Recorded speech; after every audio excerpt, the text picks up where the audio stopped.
بات چیت کے اس سلسلے میں ہم جمہوری اور برداشت والے سماج کو پروان چڑھانے کے لیے امن اور پائیدار شمولیت کے ساتھ عزت نفس، خود شناسی اور اخلاقی قدروں والی سماجی تعمیر پر یقین رکھتے ہیں۔ ہمارا خاص محور امن، انسانی حقوق اور مذہبی ہم آہنگی کی حکمت عملی کو لاگو کرنے پر ہے، تاکہ ایک بردبار، پرسکون، پرامن اور پائیدار مستقبل کو حاصل کیا جا سکے۔ ڈاکٹر سنتوش کمرانی کا سلام نمستے۔ بات چیت کے سلسلے میں آج کا موضوع ہے مکالمہ اور امن۔ جو طاقت بات چیت، گفتگو اور مکالمے میں ہے، وہ دنیا کے کسی چاقو، پسٹل، گن، توپ یا ایٹم بم میں بھی نہیں ہے۔ جو مسئلہ آپ بات چیت کے ذریعے سہولت کے ساتھ اور بہت ہی آسانی سے حل کر سکتے ہیں، وہ نتیجہ کسی لڑائی مار کٹائی کے بعد حاصل نہیں کیا جا سکتا۔ آپ تاریخ کے ہزارہ برس کا مطالعہ کر لیجئے، آپ کو صرف ایک ہی سبق حاصل ہوگا، اور وہ یہ کہ جنگ ہمیشہ ایک مسئلہ رہی ہے، نہ کہ کسی مسئلے کا حل۔ جب دنیا کی آبادی بہت تھوڑی تھی، نہ بہت سے مذاہب تھے، نہ عقائد، نہ نظریات کی بہتات تھی، اور نہ ہی فلسفوں کی بھرمار، تب بھی بات سننے اور سمجھنے کا کامیاب ترین ذریعہ بات چیت اور مکالمہ ہی تھا۔ آج دنیا کی آبادی تقریباً 7.5 ارب تک پہنچ چکی ہے،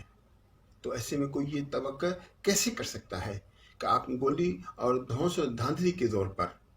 بغیر مکالمے کے کسی پہ اپنی رائے مسلط کریں، چاہے وہ آپ کی رائے آپ کے لیے کتنی بھی محترم و مقدس کیوں نہ ہو۔ اگر آپ کی رائے منطق کے بجائے صرف عقیدے کی بنیاد پر کھڑی ہے، تو یقین جانیے کہ 21ویں صدی میں بحیثیت گلوبل شہری کے آپ کی بات کسی اور پر مسلط نہیں کی جا سکتی۔ ایک ایسی دنیا میں جہاں آپ روزمرہ کی بنیاد پر دنیا کے کسی بھی کونے میں بسے ہوئے کسی بھی مذہب،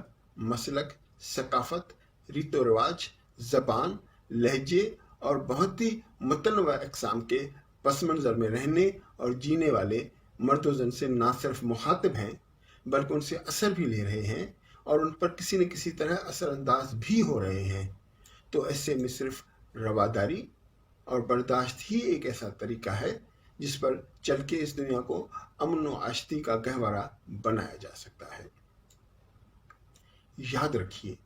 کہ ہم ایک ایسی دنیا میں جی رہے ہیں جو 200 ممالک پر مشتمل ہے، جہاں سینکڑوں ثقافتیں روزانہ کی بنیاد پر ایک دوسرے سے رابطے میں ہیں، جہاں 20 مذاہب اپنے اپنے مذہبی اور مسلکی فرق کے ساتھ اپنی شناخت اور دوسروں کے احترام کا رشتہ برقرار رکھنے کی جستجو میں لگے ہوئے ہیں، جہاں 10 صنفی اور سوچ کے تضادات آپس میں گتھم گتھا ہیں۔ وہاں کوئی کیسی امید رکھ سکتا ہے کہ کوئی ایک اپنے خیالات و نظریات کی بنیاد پر ساری دنیا کو اپنے جیسا بنا سکے؟ اگر ہم 5 سے 10 ہزار برسوں کی معلوم دنیا کا بغور مطالعہ کریں، تو بہت ہی آسانی سے یہ نتیجہ اخذ کیا جا سکتا ہے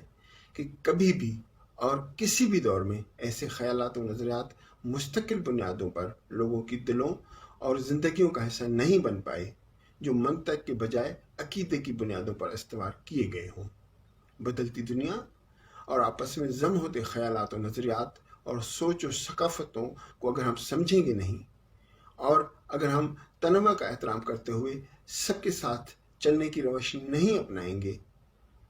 تو نہ ہم امن کے ساتھ دوسروں کے ساتھ چل سکیں گے، اور نہ ہی دوسرے ہمارے ساتھ اعتماد کا رشتہ استوار کر سکیں گے۔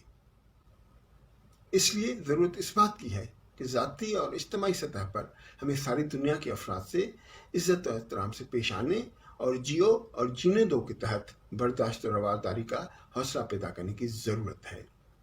اگر ہم سب صرف ایک بات سمجھ لیں کہ جس طرح ہمیں اپنے مذہب،